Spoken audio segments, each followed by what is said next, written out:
शालेय विद्यार्थ्यांच्या सुरक्षिततेच्या पार्श्वभूमीवर आता शालेय बस चालकांची तपासणी होणार। शालेय शिक्षण विभागाने घेतला महत्त्वाचा निर्णय। समृद्धी महामार्गावरील इगतपुरी आमणे मार्गाला प्रवाशांची मोठी पसंती। अवघ्या 24 तासात सुमारे 40,000 वाहन चालकांचा प्रवास।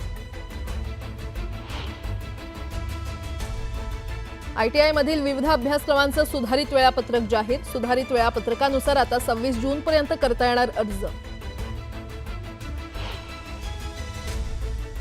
11वी साठी ऑनलाईन प्रवेश प्रक्रियेत अर्ज अपूर्ण असणाऱ्यांनाही नोंदणी करता येणार। कॉलेजचा पसंतीक्रम भरता येणार असल्याने मोठा दिलासा। मुंबई पुणे द्रुतगती महामार्गावरील प्रवास अधिक वेगवान होणार। 6 पदरी असलेला महामार्ग 10 पदरी करण्याचे नियोजन। प्रकल्पासाठी 14,000 कोटींचा खर्च अपेक्षित। पिंपरीत पर्यावरणपूरक उपाययोजना करणाऱ्या गृहप्रकल्पांना प्रोत्साहन देण्यासाठी अनोखा निर्णय। महापालिकेकडून ग्रीन सोसायटी उपक्रमाला सुरुवात।